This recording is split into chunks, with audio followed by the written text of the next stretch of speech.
जम्मू कश्मीर में कुछ दिन पूर्व आतंकवादियों ने कायराना हरकत करते हुए देश के 26 टूरिस्ट की हत्या कर दी थी। देश के प्रधानमंत्री नरेंद्र मोदी के नेतृत्व में तीनों सेना द्वारा बीते रात्रि आतंकवादियों के खिलाफ एयर स्ट्राइक की गई और पाकिस्तान के आतंकियों को मुंहतोड़ जवाब दिया गया और 9 आतंकवादियों के आतंक के ठिकानों को ध्वस्त किया गया। मारवाल जंक्शन के श्री साई सेवा संस्थान के अध्यक्ष देवेंद्र सिंह मीणा एवं क्षेत्रवासियों ने भारत के प्रधानमंत्री का आभार जताते हुए तीनों सेनाओं का आभार जताया। साई सेवा संस्थान के अध्यक्ष देवेंद्र सिंह ने बताया कि देश नरेंद्र मोदी और तीनों सेना के साथ खड़ा है। जब तक आतंकवादी समूह जड़ से नष्ट नहीं हो जाते तब तक कार्रवाई जारी रखने की अपील की। पूरे देश की दुआएं और समर्थन तीनों सेना एवं भारत के प्रधानमंत्री के साथ है। आज क्षेत्र में खुशी का माहौल देखा जा रहा है। मैं देवेंद्र सिंह मीणा, जय श्री कृष्णा साई दर्शन हेल्पलाइन ग्रुप मारवाड़ जंक्शन और एक भारतीय होने के नाते आज सीना फूल गया है कि जिस तरीके से भारत देश के यशस्वी प्रधानमंत्री जी नरेंद्र मोदी जी ने ये साबित कर दिया है कि हम किसी से कम नहीं है, हम हिंदुस्तानी हैं। और एयर स्ट्राइक जिस तरीके से करके पाकिस्तान में 100 किलोमीटर रेंज तक जिस तरीके से ऑपरेशन सिंदूर के नाम से जो यहाँ पर मिसाइलें भेजी गई और जिस तरीके से वहाँ पर अटैक किया गया, तो इस प्रकार से आतंकी ये मान गए होंगे कि नरेंद्र मोदी जी से टक्कर लेना एक हर एक के बस की बात नहीं है। और नरेंद्र मोदी जी को मैं सैल्यूट करता हूँ और सबसे बड़ा सैल्यूट तो मैं उन तीनों सेनाओं को करता हूँ कि जिनके जवानों ने जिस तरीके से साबित कर दिया है कि आतंकवाद के लिए बार बार चेता रहे हैं पाकिस्तान को। लेकिन अभी कुछ दिनों पूर्व जिस तरीके से जम्मू कश्मीर में जो जिस तरीके से एक कायराना जो हरकत की थी और हमारे भारतीयों को जिस तरीके से मारा गया था, उसका बदला हमारे भारत देश के यशस्वी प्रधानमंत्री जी नरेंद्र मोदी जी ने एयर स्ट्राइक ऑपरेशन सिंदूर के तहत करके कर दिया है। और मैं भी नरेंद्र मोदी जी को ये कहना चाहूँगा कि जब भी हम जैसे वीरों की भी जरूरत पड़े अगर देश के अंदर शहीद होने के लिए, तो आप भी हमें बंदूकें पकड़ाए जिस तरीके से आतंक को समाप्त करने के लिए हम भी पूरी तरह से तैयार हैं। एक बार हम भारत देश की जय बोलते, बोलो भारत माता की जय, भारत माता की जय। और नरेंद्र मोदी जी और राष्ट्रपति जी को हम बहुत बहुत सैल्यूट करते हैं, तीनों सेनाओं को जिन्होंने इस तरीके से एयर स्ट्राइक करके ऑपरेशन सिंदूर में साबित कर दिया। अभी तो ये ट्रेलर है और अभी फिल्म बाकी है। जय हिंद, जय भारत। लोकल से लेकर ग्लोबल तक की खबरों के लिए देखते रहिए सच्ची रिपोर्ट।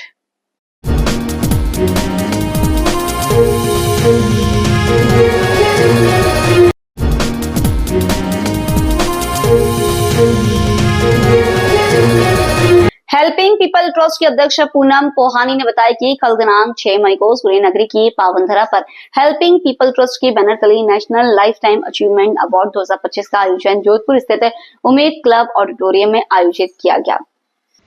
कार्यक्रम में मुख्य अतिथि जिला जज doctor LD Kiradu, chairman Vinod of company Vinod Singh भी, मनोहर सिंह खिंची BSF उप कमांडो मौजूद हैं, जहां देश भर से चयनित 551 शख्सियत जिन्होंने अपने विशिष्ट कार्यों द्वारा राष्ट्र निर्माण में अपना योगदान दिया है। ऐसी विभूतियों को अंगवस्त्र पहनाकर सम्मान पत्र और स्मृति चिन्ह देकर लाइफ टाइम अचीवमेंट अवार्ड 2025 से नवाजा गया। कार्यक्रम का मंच संचालन एंकर आशीष पुरोहित, एंकर दीप्ति राठौर ने किया और सहयोग राजेश सोनी, महेंद्र भाटी, रूबी सलूजा, AD फिटनेस भूमि कृपलानी आदि सदस्यों द्वारा सफल आयोजन किया गया। पूनम जी द्वारा रखा गया हेल्पिंग पीपल ट्रस्ट की ओर से उनके सदस्यों को, मेहमानों को पुरस्कृत किया गया और महिलाओं को शक्ति दी गई, उनको आगे और बढ़ने के लिए हमने प्रेरणा दी। हम इनको शुभकामनाएं देते हैं। इसमें हमें आज शामिल करके उन्होंने उत्साहवर्धन कराया, इसके लिए हम चाहते हैं कि ये ऐसे कार्यक्रम महिलाओं के लिए होते रहना चाहिए। धन्यवाद। हेल्पिंग पीपल ट्रस्ट उम्मीद के किरण की तरफ से लाइफ टाइम अचीवमेंट अवार्ड रखा गया, जिसमें 551 हस्तियों को लाइव और डिजिटल दोनों तरह से सम्मानित किया गया। और ये प्रोग्राम हमारे सभी मेंबरों के लिए रखा गया जो पूरे भारत से जुड़े हुए हैं। और हमारा हेल्पिंग पीपल ट्रस्ट पिछले 5 वर्षों से काम कर रहा है, जो कि सभी के लिए, मूक पशु पक्षियों के लिए और ना जरूरतमंदों के लिए सभी की सेवा में तत्पर है, 24 घंटे 365 दिन। Thank you. ग्रुप है हिंदुस्तान लेवल पे और ये बहुत अच्छा कार्य करते हैं सामाजिक लेवल पे। बच्चों, गरीब बच्चों की शादियाँ कराना, गाय कुत्ते और पक्षियों की सेवा करना, मानव सेवा करना और blood donate camp, medical camp, ऐसे कई आयोजन, अनाथ बच्चों के लिए ऐसे कई आयोजन करती है, जिससे क्या है कि मतलब लोगों में एक मैसेज जाए कि ये जो कार्य कर रही है उसमें ज़्यादा से ज़्यादा लोग जुड़े ज़्यादा से ज़्यादा मेंबर बने। हम यही आशा करते हैं सभी को, ये बिल्कुल ईमानदारी से अपना कार्य करती है और हमेशा करती रहेगी। धन्यवाद। लोकल से लेकर ग्लोबल तक की खबरों के लिए देखते रहिए सच्ची report.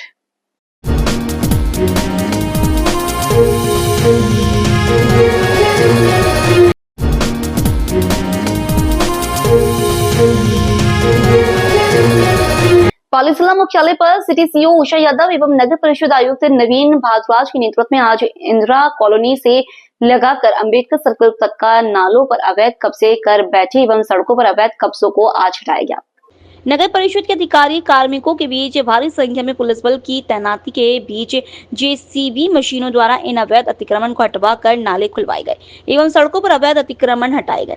City CO Usha Yadav ने बताया कि इन अतिक्रमणकारियों ने कई वर्षों से सड़कों पर एवं नालों पर अवैध अतिक्रमण कर रखे थे। जिला कलेक्टर के निर्देश से आगामी बरसात ऋतु के देखकर मद्देनजर यह अवैध अतिक्रमण आज हटाए गए, जो कार्रवाई आगे भी जारी रहेगी। ऐसी कार्रवाई है जो शहर को अतिवृष्टि से बचाने के लिए बहुत ही ज़रूरी टाइप की कार्रवाई है। इस पे हमने जिन लोगों ने नालों के ऊपर, ड्रेनेज के ऊपर जिन लोगों ने अतिक्रमण कर रखे थे, और वो अतिक्रमण ऐसे हैं जिसकी वजह से नाले साफ़ नहीं हो सकते, नालों में सिल्ट रहता है और जिसकी वजह से वाटर लॉगिंग होती है और बाद में रेजिडेंशियल एरिया में भरती है। उसके लिए लोगों को करीब 200 से ऊपर हमने नोटिस दिए थे, समझाइश करी थी कि वो अपने जो इंक्रोचमेंट है उनको हटा लें। तो उन्हें नहीं हटाए तो आज उनको मिनिमम नुकसान करते हुए उन अतिक्रमण को हटा करके और इसके साथ के साथ सफाई नाले की करी जाएगी, ताकि आने वाले मानसून में जब बारिश भगवान की कृपा से यदि ज़्यादा या कम होती है तो वो पानी तो बरसेगा, लेकिन वो बहुत जल्दी नालों के माध्यम से शहर को छोड़ के निकल जाएगा। तो ये मात्र 200-250 लोगों के इंक्रोचमेंट की वजह से इस शहर के 3.5 लाख 4 लाख जो जनता सफ़र करती है वो मेरे ख्याल से कम होगा और इसमें जनता को अच्छा महसूस होगा इस बारिश के बाद में कि पानी कम से कम रुकेगा और जल्दी से जल्दी शहर को छोड़ देगा। जैसा कि सर पीछे देख पा रहा हूँ सर, नहर के अंदर भी यही स्थिति बनी हुई है आपके जैसे पीछे देख सकते हैं सर, ये भी गंदगी रहती है सर। हाँ, ये नहर और लोडिया फीडर, इसकी अलग अलग डिपार्टमेंट्स को जिला कलेक्टर महोदय ने ये जिम्मेदारी दी है। वो जिस डिपार्टमेंट के पास में उनकी सब सफाई कराएं और सारे डिपार्टमेंट्स जिला कलेक्टर महोदय और एसपी साहब के डायरेक्शन में सब लोग काम कर रहे हैं। ये इंक्रोचमेंट का काम आपके सामने हो रहा है, सफाई का काम भी आपने देखा होगा। लोडिया ओवरफ्लो में पोकलेन पहली बार इतिहास में लगा करके उसको साफ़ किया गया है। जहाँ जहाँ पे सिल्ट, जहाँ जहाँ प्लास्टिक गंदगी है उनको कराया गया है और इस बार नगर निगम में मैनुअल सफाई के टेंडर भी किए ताकि जिन नालों की जेसीबी से मशीन से सफाई नहीं हो सकती उनको जो है मैनुअली सफाई करके आम जनता को कम से कम परेशानी हो, इसका ध्यान रखें। लोकल से लेकर ग्लोबल तक की खबरों के लिए देखते रहिए सच्ची रिपोर्ट।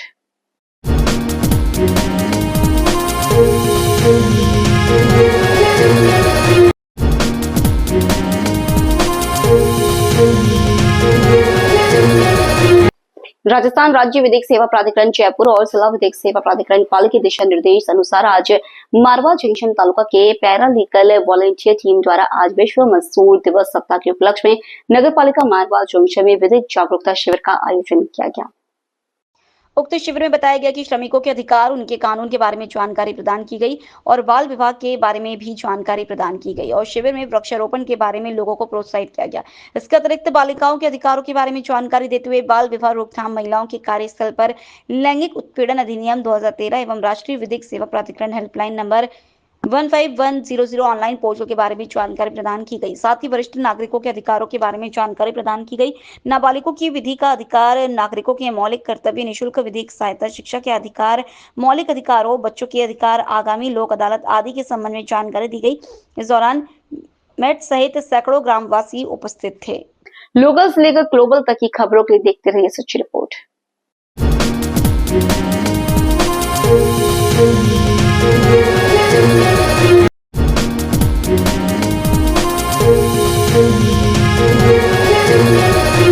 बुधवार 7 मई को मॉक ड्रिल आयोजित किया जाएगा। यह अभ्यास भारत सरकार द्वारा सिविल डिफेंस की तैयारियों का मूल्यांकन करने के लिए आयोजित किया जा रहा है। खासकर पाकिस्तान के साथ बढ़ते तनाव और हाल ही के आतंकी हमलों के मद्देनजर इस मॉक ड्रिल में नागरिकों को हमले के दौरान बचने की ट्रेनिंग दी जाएगी और सायरन बजाकर सुरक्षित स्थानों पर जाने का अभ्यास किया जाएगा।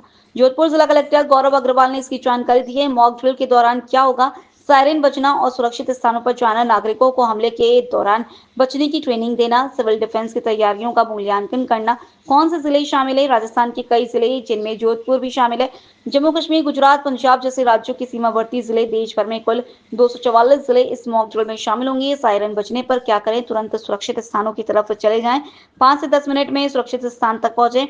सायरन बजने के दौरान पैनिक ना हो, सिर्फ खुले इलाकों से हट जाएं, घरों और सुरक्षित इमारतों के अंदर चले जाएं, टीवी, रेडियो, सरकारी अलर्ट्स पर ध्यान दें, अफवाहों से बचे, प्रशासन के निर्देशों का पालन करें।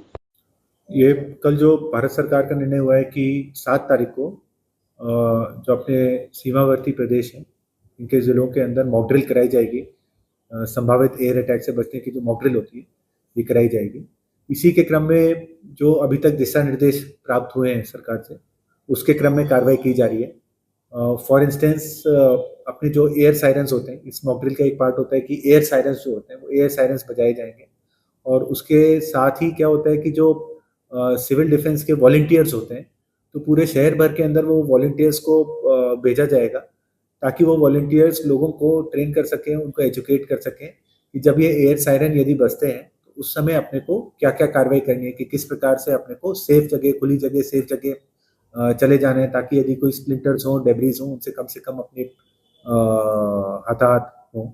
उसके अलावा भी जो इस तरह का यदि कोई वाकया होता है तो उसमें 6-7 तरह की सर्विसेज होती हैं जिनका कोऑर्डिनेशन रहता है। फॉर एग्जांपल फायर सर्विस होती है, फॉर एग्जांपल जो आपकी सिविल डिफेंस होती है, पुलिस होती है, मेडिकल सर्विसेज होती हैं, जो सप्लाईज, सिविल सप्लाईज वाली सर्विसेज होती हैं, जो आपके रेस्क्यू सर्विसेज होती हैं। इन सभी जो सर्विसेज हैं इन सभी का एक आवश्यक कोऑर्डिनेशन के लिए इन सभी को ब्रीफ किया गया है तथा जिस प्रकार से भी सरकार के दिशा निर्देश प्राप्त होंगे उसके अकॉर्डिंग ये कार्रवाई करवाई जाएगी। मैं सभी जोधपुर वासियों से ये अपील करना चाहूँगा कि जो मॉक ड्रिल होती है ये एक प्रिपरेटरी एक्सरसाइज होती है। इसका मतलब ये कतई नहीं है कि अपने को कोई पैनिक होना है या कुछ होना है, लेकिन ये प्रिपरेटरी एक्सरसाइज होती है जिसका अर्थ ये है कि यदि इन केस कभी अपने को इस तरह के सायरन, एयर सायरन या एयर रेड्स होती हैं, कोई एयर सायरन सुनाई देते हैं तो अपने परिवार की, अपने आसपास वालों की जान की रक्षा किस प्रकार से करनी है। तो इस मॉक ड्रिल को पूरी गंभीरता से लें तथा जो सरकारी एजेंसीज हैं उनके साथ में कोऑपरेट करें। सिविल डिफेंस के करीबन 400 वॉलंटियर्स हैं, तो वो 400 वॉलंटियर्स को उनको ग्रुपों के अंदर विभिन्न जो लोकेशंस हैं शहर में, विभिन्न जो अपनी बस्तियाँ हैं, कॉलोनीज हैं, उनके अंदर भेजा जाएगा तथा वो जो है लोगों को अवेयर करेंगे कि यदि सायरन बजता है तो अपने को किस प्रकार से कार्रवाई करनी चाहिए। उसके अलावा प्रॉपर जो SOP होता है वो भी आज प्रेस रिलीज के माध्यम से रिलीज किया जाएगा कि इन केस यदि सायरन बजता है तो लोगों को क्या करना चाहिए। जो 18 सायरन है, एक सायरन से काफ़ी बड़ा एक्चुअली एरिया आपका कवर होता है क्योंकि जो साउंड वेव है वो आपकी प्रोपेगेट करती है। तो उसके बाद भी जो है इसका, जैसा आपने कहा कि हाल ही में निगम क्षेत्र का भी विस्तार हुआ है, तो इसके क्रम में एक असेसमेंट करवाया जाएगा तथा यदि और भी कोई आवश्यकता होगी तो उसकी भी मांग की जाएगी। लोकल से लेकर ग्लोबल तक की खबरों के लिए देखते रहिए सच्ची रिपोर्ट।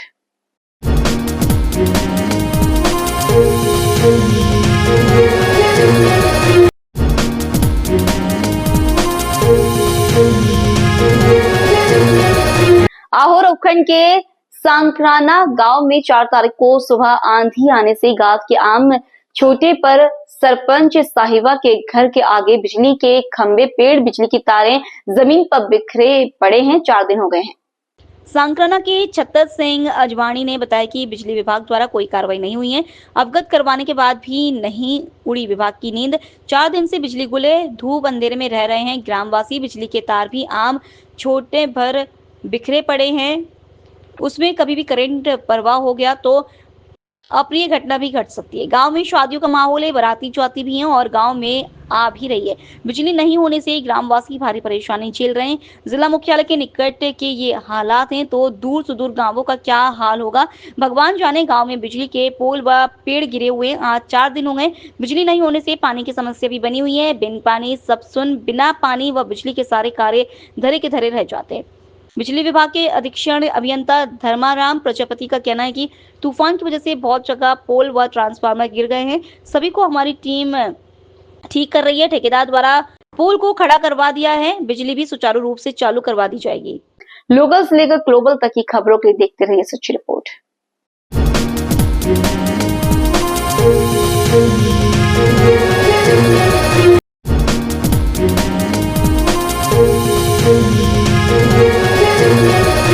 गृह मंत्रालय भारत सरकार द्वारा जारी निर्देश अनुसार नागरिक सुरक्षा तैयारियों को मजबूत करने के संबंध में नागरिक सुरक्षा नियम 1968 की धारा 19 की प्रदत्त शक्तियों का प्रयोग करते हुए 7 मई को जिले में नागरिक सुरक्षा अभ्यास पूर्व अभ्यास से आयोजन किया जाएगा। इसे लेकर जयपुर से मुख्य सचिव सुधांशु पंत की अध्यक्षता में वीसी का आयोजन किया गया, जिसमें और आयोजित वीसी में बताया गया कि इसमें एक किसी स्थान को एयर अटैक, अन्य आपात स्थिति को मानकर मॉक ड्रिल की जाएगी व विभिन्न आपातकालीन सेवाओं व तैयारियों को परखा जाएगा, जिसमें सभी संबंधित विभाग भाग लेंगे, जिसके लिए सायरन बचेगा और एक अन्य सायरन ब्लैकआउट के लिए बचेगा। आमजन 15 मिनट के लिए होगा ब्लैकआउट। जिला कलेक्टर ने की अपील। जिला कलेक्टर एलन मंत्री ने वीसी से मीडिया से बात करते हुए कहा कि आमजन से अपील है कि वे स्वैच्छिक जागरूक रहकर ब्लैकआउट के समय में सभी प्रकार की लाइट्स बंद रखें और इस राष्ट्रीय स्थिति में अपना सहयोग दें। वह कहा कि ब्लैकआउट की एक्सरसाइज के समय देश की सुरक्षा, अखंडता व खुद की सुरक्षा को देखते हुए इसमें सहयोग दें। उन्होंने कहा कि ब्लैकआउट का समय व स्थान की जानकारी बाद में दी जाएगी। उन्होंने बताया कि सभी ब्लैकआउट पूरे जिले में सभी प्रकार की लाइट बंद रहेगी और मॉक ड्रिल केवल एक जगह की जाएगी। जिला कलेक्टर मंत्री ने बताया कि ये वीसी में बताया गया है कि अभी केवल प्रारंभिक तैयारियां व अभ्यास है, अभी आगे भी ऐसे ड्रिल का आयोजन होना संभावित है। और इन तैयारियों में परफेक्शन लाने के लिए हम सब लोगों को मिलकर समेकित प्रयास करना है। आपके और कोई सजेशंस होंगे जिनके संदर्भ में 2 मुख्य बातें हमारे सामने हैं अभी। पहली बात तो कि एयर रेड वार्निंग है, उसमें किस प्रकार से हम लोग तैयारी करके और प्रशासनिक रूप से और लोगों को सचेत करते हैं। लोगों को सिर्फ ये मैसेज रहेगा कि इस एरिया में होने की संभावना है। ये 3 तरह के अलर्ट होते हैं, येलो अलर्ट होता है, ऑरेंज होता है और रेड अलर्ट होता है। वो सायरन किस प्रकार से बजता है, क्या बजता है, इसके बारे में पूरे प्रोटोकॉल्स सारे बन रहे हैं, तैयारियां चल रही है। लेकिन कल एक बार हम लोग पहली ड्रिल हमारी करेंगे और सेकंड ब्लैकआउट की ड्रिल होगी। ये ब्लैकआउट की ड्रिल पूरे जिले में होगी। एयर रेड वार्निंग की एक जगह पर होगी। टाइमिंग ब्लैकआउट का स्टेट लेवल से तय किया जाएगा, जो हमें कन्वे होगा। जैसे ही कन्वे होगा हम आपको सूचित करेंगे।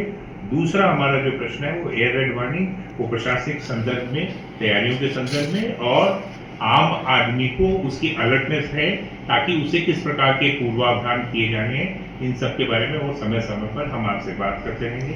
एसपी साहब कुछ कहना चाहें तो बता सकते हैं। आपका और कोई प्रश्न हो या कुछ आप कहना चाहें? लोकल से लेकर ग्लोबल तक की खबरों के लिए देखते रहिए सच्ची report.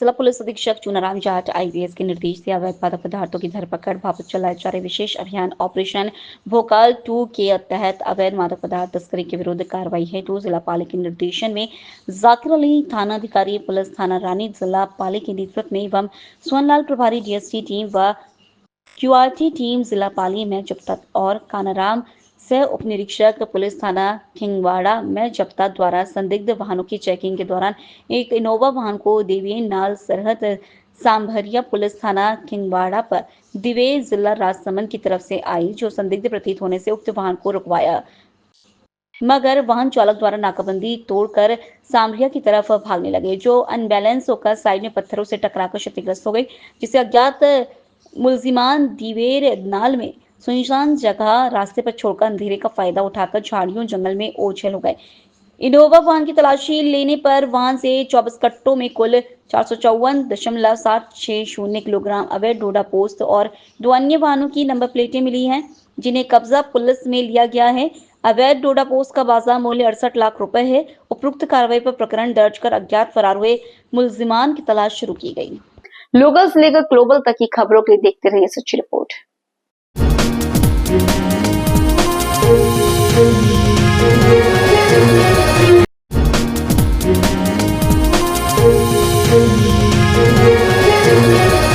Marwar junction railway station के निकट अजमेरी फाटक पर पुल संख्या 588 पर ब्लॉक डालने का एवं नाला हटाने का कार्य के चलते आज रेल यातायात प्रभावित रहेगा।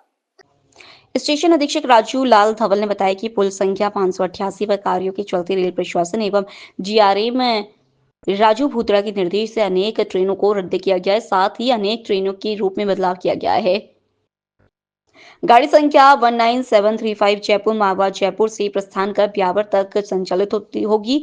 साथ ही गाड़ी संख्या 19736 मारवाड़ जंक्शन रेलवे स्टेशन की बजाय ब्यावर से जयपुर के लिए आज संचालित होगी। साथ ही अनेक ट्रेनों के रूट में बदलाव किया। धारेश्वर एवं मारवाड़ जंक्शन के धारेश्वर रेलवे स्टेशन से गंगानगर एक्सप्रेस ट्रेन को 1 घंटा 45 मिनट रेगुलेट किया गया है। स्टेशन अधीक्षक ने बताया कि आज प्रातः 8 बजे मारवाड़ जंक्शन अजमेरी फाटक पर पुल संख्या 588 पर रेलवे के अधिकारियों LNT अधिकारियों की उपस्थिति में आज ब्लॉक डालने का निर्माण कार्य शुरू किया गया। साथ ही नाला को हटवाने का कार्य भी शुरू किया गया, जो आज दिन भर जारी रहेगा। इसी के चलते आज रेल यातायात बाधित रहेगा। लोकल से लेकर ग्लोबल तक की खबरों के लिए देखते रहिए सच्ची रिपोर्ट।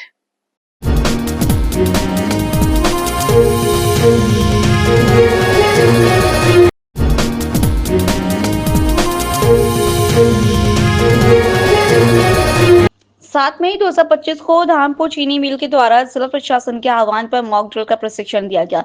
इस अवसर पर स्थानीय प्रशासन की ओर से पुलिस अधीक्षक श्री धर्म सिंह मार्शल, CO सर्वम सिंह, SGM महोदया Ritu Rani, SHO Rajesh Kumar, fire station officer Deepak Chaudhary एवं उनकी टीम व शुगर मिल के उपाध्यक्ष निष्काम गुप्ता जी के द्वारा सभी विभाग अध्यक्ष व कर्मचारियों को आपातकालीन स्थिति पर सुरक्षा के उपाय के बारे में विस्तृत जानकारी दी।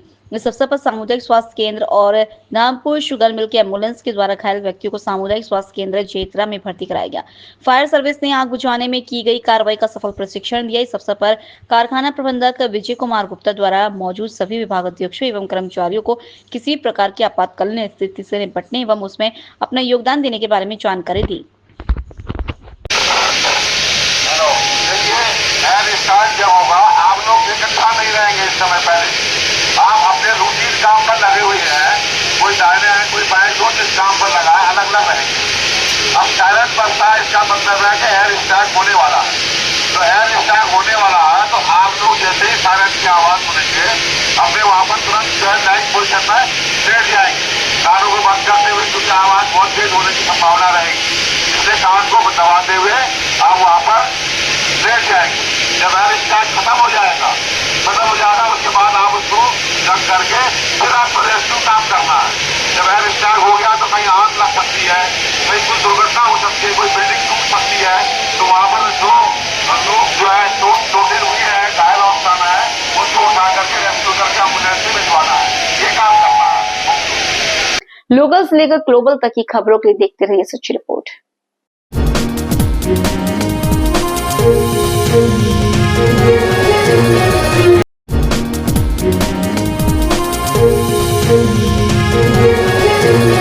सोजत रोड कस्बे की कृषि मंडी स्थित पंजाब नेशनल बैंक के पास एक युवक का शव मिलने से क्षेत्र में सनसनी फैल गई। स्थानीय लोगों द्वारा सूचना दिए जाने पर पुलिस मौके पर पहुंची और शव को अपने कब्जे में लेकर राजकीय चिकित्सालय की मर्चुरी में रखवाया गया।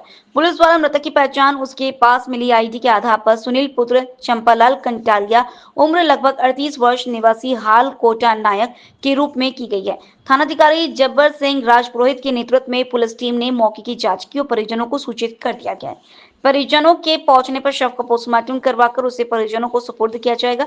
फिलहाल युवक की मृत्यु के कारणों का स्पष्ट पता नहीं चल पाया है। पुलिस मामले की जांच में जुटी हुई है।